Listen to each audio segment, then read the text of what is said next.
Welcome to the rice fields, motherfucker. Hello? Hey, Bo? Baba Booey.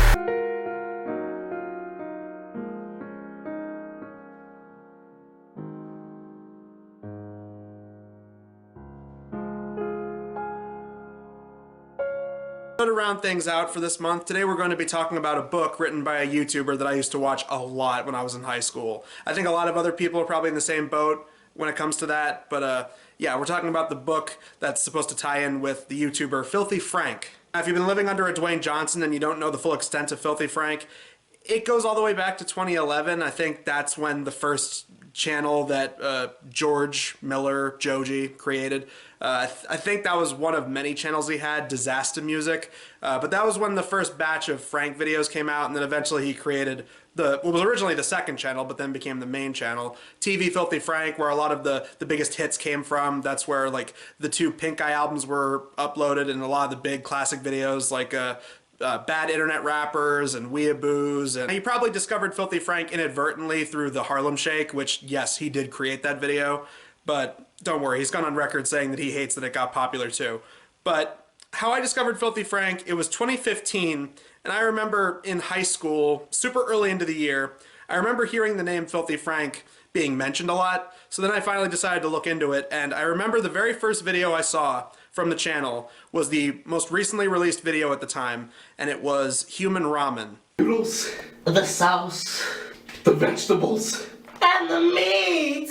No, you gotta get the juices flowing. And after that I discovered Best of Pink Eye. Why did you leave me?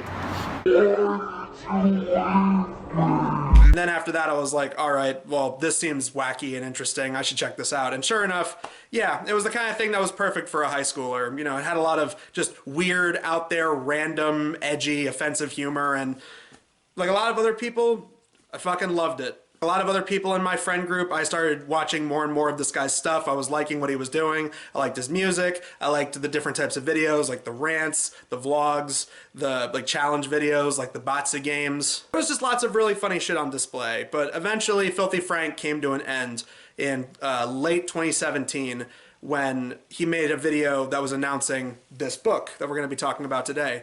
And in the video, it said that the book is supposed to describe the origins of the characters as well as where they're going to end up. This has everything. How we met, where we're headed. This will explain everything. The 7 tiers, where the Peace Lords come from, who the last god is, who the final god is, who everything is. After that, Filthy Frank was officially over. George Miller, the guy that created the channel, then moved on to doing music, which he's been hinting at trying to do serious music for a very long time. I don't listen to a lot of it, to be honest. A lot of it just kind of sounds like a lot of this kind of modern pop music that I'm just not interested in.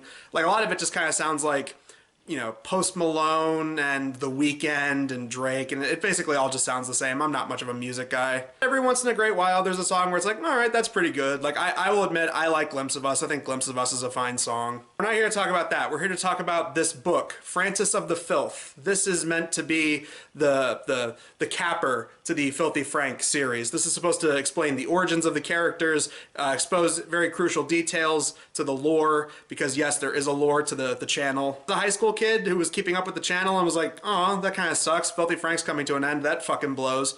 So I wanted to check out the book for myself. I've had it for a long time. I think I got it when it originally came out.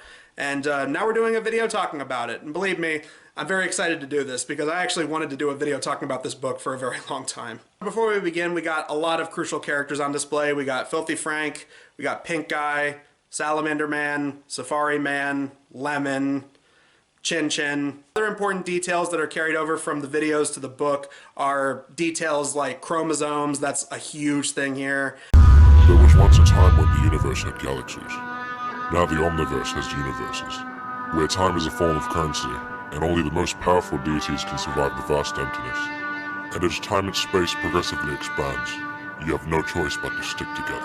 And the whole hierarchy, that's expanded on a little bit more, but they kind of hint at it in the videos, like the idea of like humans, or mortals as they're called, same thing, and then gods, and things that they kind of hinted at in the last few years of the channel, like Peace Lords. That's why you don't want the Peace Lords to find out.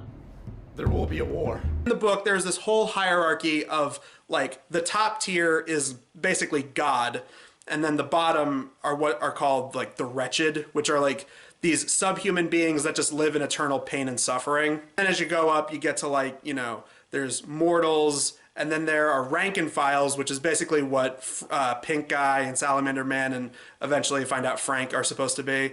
And then the Chimpillas, which are supposed to be, like, kind of demigods or whatever. Like, at first it's what you think Chin Chin is, but then eventually it's revealed that he's one of the Peace Lords, and that's higher up on the hierarchy. Another crucial thing is that the character of Frank is not supposed to be reflective of George Miller as a person. Like, the first page of the book literally says this is about a character, not the author.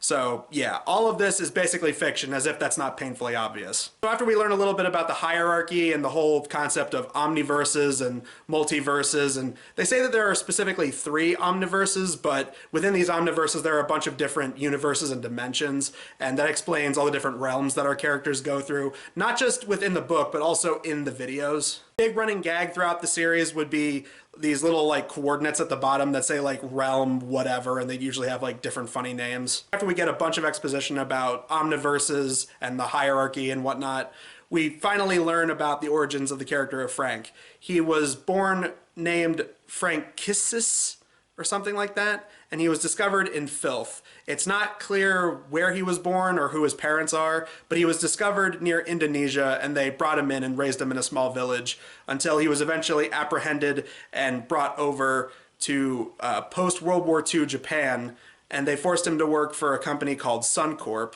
which they established is supposed to be some kind of evil big business that was at one point tied to the Axis. As Frank grew older, he was basically treated like some kind of genius prodigy child because he was incredibly smart from a very young age, and they used him for scientific purposes. He would often stay in the labs and would do, like, a bunch of high-end scientific experiments for this company. For a while, we established that Frank is basically the character of Frank from the channel. He's antisocial, says all the wrong things, very nihilistic. He smokes, he drinks, he's very defeatist. He just has this horrible outlook on life. Basically what every 14-year-old thinks nihilism is after reading about Rick and Morty and Invader Zim on Reddit. As part of the book, they also established there's a character that Frank knows called Ichiro, but he gives him the nickname Bichiro.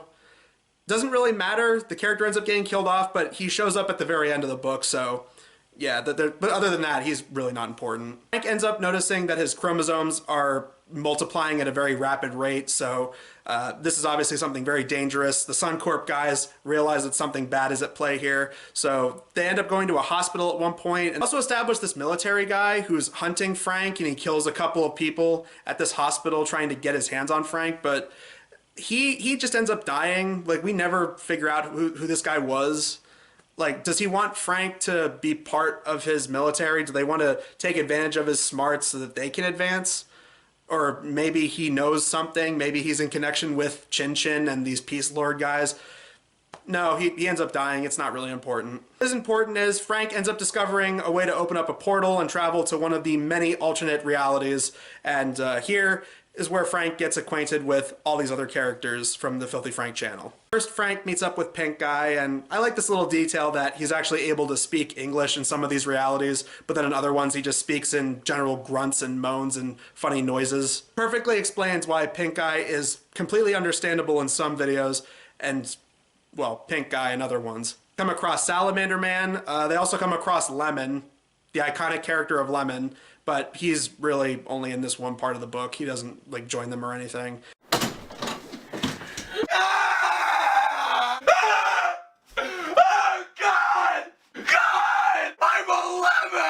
Frank has officially joined forces with Pink Guy and Salamander Man, and also Mr. Neggy, which, yes, that is another thing from the videos. Mr. Neggy?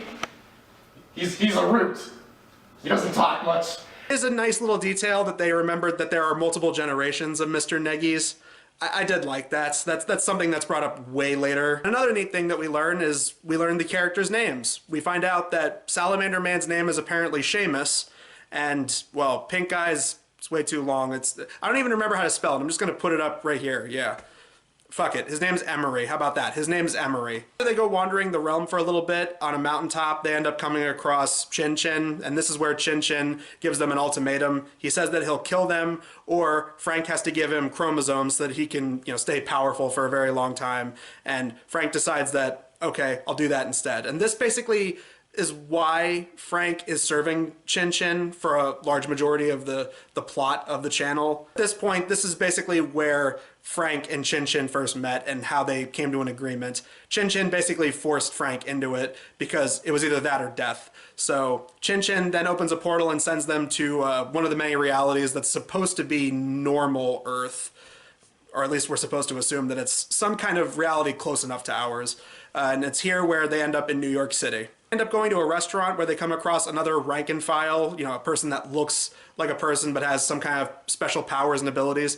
And this character is yet another reoccurring character from the channel, Safari Man, who, after they talk for a little bit, Safari Man says that they can stay at his shithole one-room apartment. Yes, it's basically just implied that Frank started making videos, because there's a part where it's like, Frank then grabbed a camera and started spouting off ramblings. So yeah, I guess all of these ramblings are supposed to be what led to Frank creating a YouTube channel. This is also kind of elaborated on near the end of the book. Another thing that is neat is that they do pinpoint a couple specific events from actual videos in the book. Like a little bit later on, as a way to try and make some money, they go to a crawfishing race. Honestly, my money's on me. For 20 years, I was a failed kamikaze pilot back in World War II. I just couldn't die. So I returned back home. I dedicated my life to growing crawfish. Basically, the events of the video are said verbatim in the book, so that's kind of interesting. And we established a couple of other characters. You got Brock Lee and Alpha Centurion, aka the Shaman.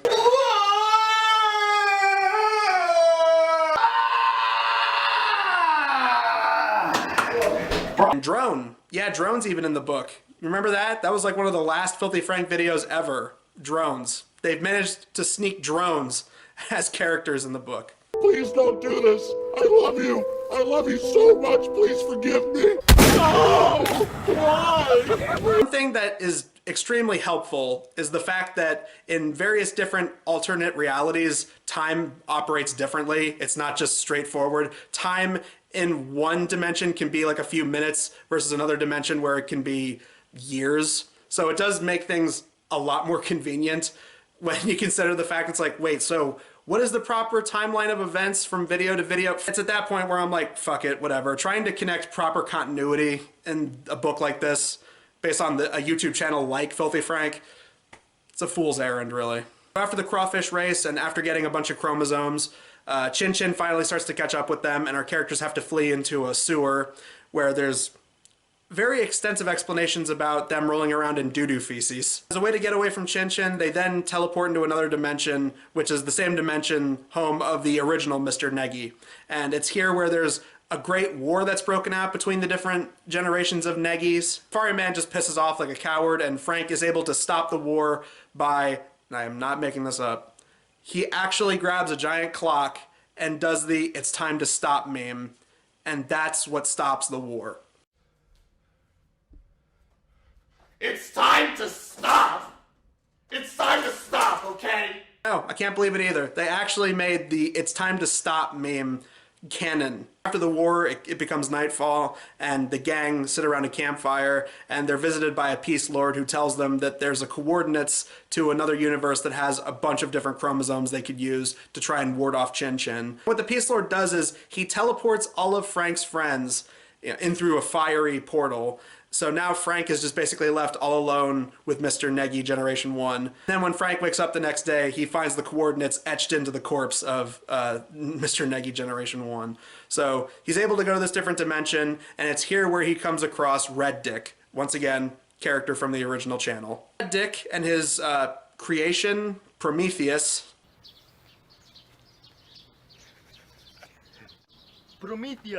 They're going to help Frank by signing him up for this eating competition that's basically supposed to be a stand-in for the Batsu games, which was another reoccurring series of videos on the channel.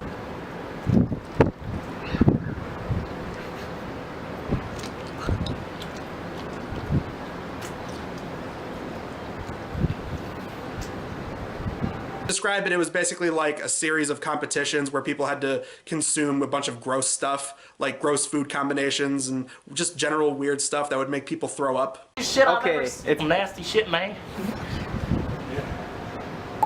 Oh,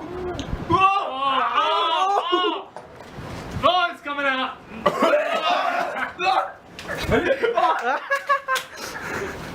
Fortunately, Frank loses chromosomes here and he doesn't make any money, so now they have to find some kind of alternate solution to get Chin Chin off their case. And it's here where Red Dick comes up with the idea that they'll try to get people on the internet on board with helping them with a yearly Chin Chin sacrifice, which was a yearly tradition.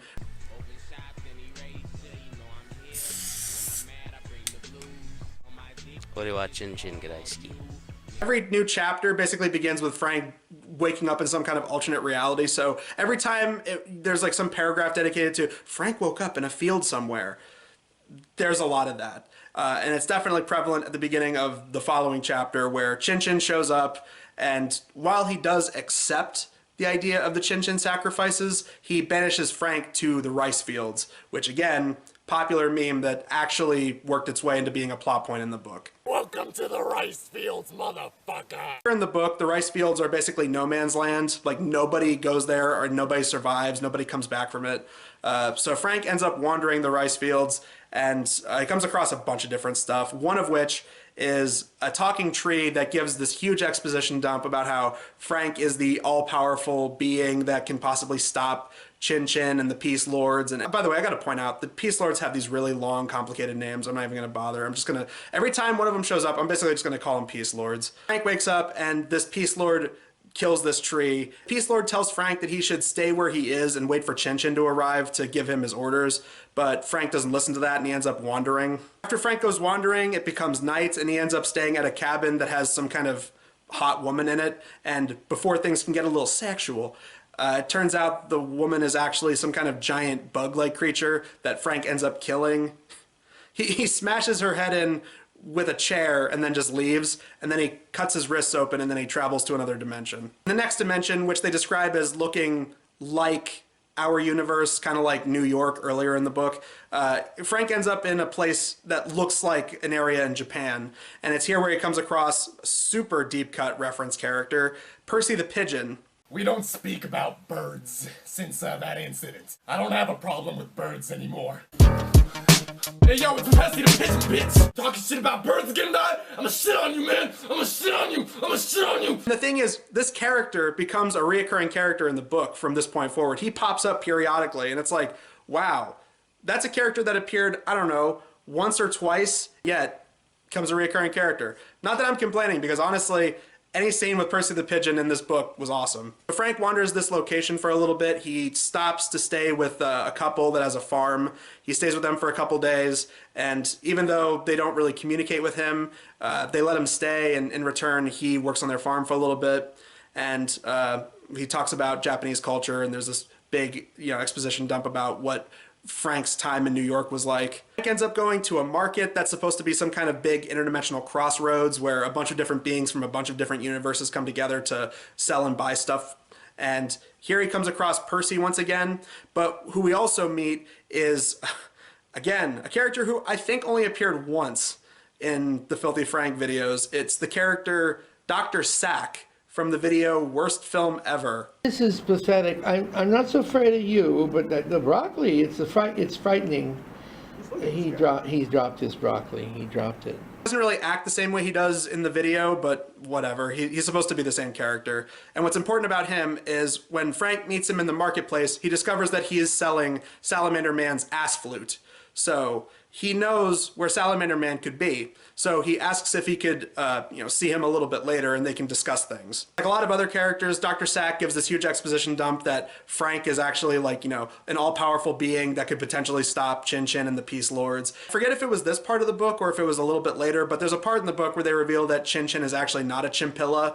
He's not. He's just a very malevolent Peace Lord. As Frank takes off to try and find Salamander Man and the rest of his friends, Dr. Sack just goes into a huge schizo freakout and tries to shoot him, but then Percy the Pigeon shows up and saves him because one of Percy the Pigeon's abilities is he's able to shit on people. Again, Frank wakes up in a different dimension. This time it's some kind of water dimension. Like he wakes up floating in the water, and then he stands up and he's able to walk around. And this is apparently the dimension where the Peace Lords banish those who are disobedient to them, because because Frank didn't listen to that Peace Lord who told him to wait for Chin Chin. So Frank gets up, wanders this area for a bit.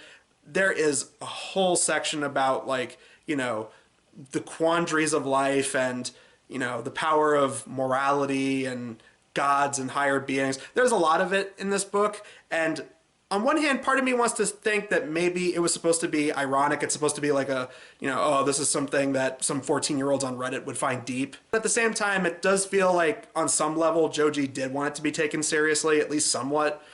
I'm not sure. The point is, Frank wanders this area for a little bit, and he comes across one of Salamander Man's species that's dying, and Frank decides to stay with him and wait for him for a little bit, and then the real Salamander Man shows up, and as the elder salamander dies, he gives out the trademark yes. Yes. Yes.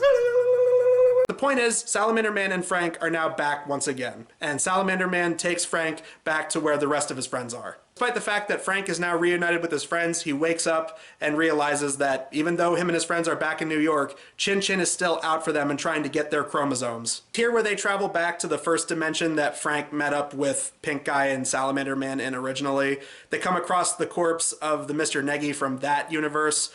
Frank is able to resurrect him because he of course has that ability now, and it's here where Chin Chin wants to have this big face-off against Frank. It's also at this part of the book where, I guess to try and show that Frank has special abilities, Frank just starts flying. Yeah, just miraculously starts flying. Him and his friends end up going to a restaurant. Frank ends up stepping away for a little bit, and then a Peace Lord shows up and threatens them, and even kills Pink Guy and tells them that they better watch themselves because Chin Chin is after them. End up leaving the restaurant, and they mourn Pink Guy's death on a beach somewhere. And then, just as it seems like, oh man, this is some real heavy shit, on the next page, Pink Guy is alive again. It's like fucking Lord of the Rings all over again. You think a character is dead, you think that it's the end of the story. Nope, it's still going. This is like the fucking 18th act. Here where Chin Chin wants to have a big final showdown with Frank, but Frank tries to shove him through a portal and send him back to whence he came. But Chin Chin ends up forcing Frank into the portal with him, and then Frank ends up in this like jelly underwater type dimension. Basically, Frank is drowning and on the verge of death, but he's saved by Percy the Pigeon, who dies for him. Percy, no! Then Frank drastically tries to jump from universe to universe, reality to reality, until ultimately he's just floating around in space. And, well, this is where we see Bichiro once again. Remember him from the beginning of the book? He's back, baby! Frank is then surrounded by a bunch of Peace Lords, and just as it seems all is lost, the Peace Lords end up turning into stone, and it turns out that the person who did this was God. Frank comes face to face with God himself, who saved him from the Peace Lords by turning them into stone, and he dubs Frank Francis of the Filth, and says that his eternal purpose is to travel to the filthiest parts of the world and appeal to the lowest common denominator. Yeah, okay. Teens are mindless and will listen to anything YouTubers say. Well, Bradley, you're not wrong about the second part. Frank wakes up back in New York with all of his friends, and they proceed to go on a bunch of different adventures. And I guess we can assume this is what leads to all the events in the series. I guess it's to imply that, Frank and these characters just continued to make videos. But there's still a bunch of stuff that's unexplained. It's like, okay, is Chin Chin dead? Like, was Chin Chin officially defeated? I don't know. Who knows? Who cares? Story-wise, it's all over the place, and I feel like that was probably intentional, but even if it wasn't, it's like, well, it's a book based on Filthy Frank. You watch the videos, there's clearly no sense of proper continuity or whatever. And you know what? That was the charm of Filthy Frank. It just felt like a bunch of friends getting together, fucking around, and, then putting it together in Movie Maker, or I guess in their case, iMovie, and then uploading it just to be like, hey, look at this shit that we made. It's pretty funny, right? If anything, it is interesting that George tried to concoct this whole mythos around the characters, where they came from, and even though there's no real conclusive ending, it feels like a fine enough ending. It's like, oh, well, Frank and his friends are back together and they're just going to keep doing what they do best. The only other thing to point out that I haven't been harping on throughout the entire video is the grammar. I don't think the grammar is that bad, but there are two things that kind of stick out. First of all, there are plenty of times where they could have easily used commas. Like sometimes things just kind of feel like run-on sentences. I don't know. It's not horribly distracting, but there are parts where it's like, what? But the worst thing, there's a part in the middle of the book where I swear the same like paragraph is repeated a couple of times. And I'm like, am I losing my mind? Like I had to like show it to other people. I'm like, you're seeing that, right? There's like the same paragraph multiple times in the same span, like directly after one another.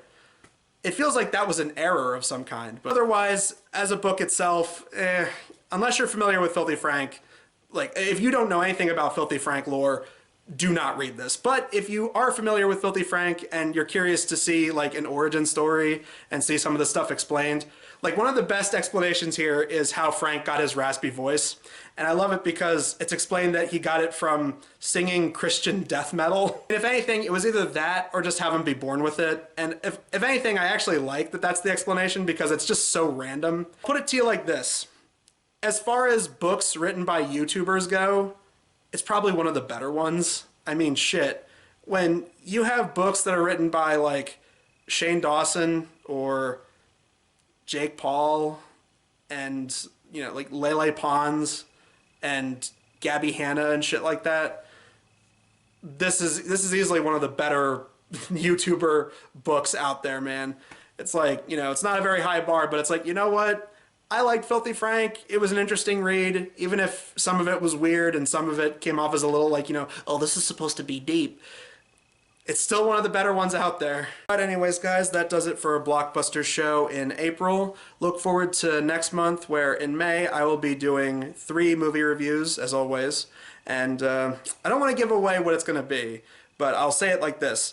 One's going to be a double feature, and we're going to be talking about 2 horror movies and then 2 family movies. But I don't want to give away what they are because, oh man, there's some real bad shit we're going to be talking about. But until then, guys, I'm Adam Sykes of the Blockbuster Show, and we will see you guys in the next video. It's Filthy Frank, motherfucker! It's Filthy Frank, bitch! Let's get some pussy tonight.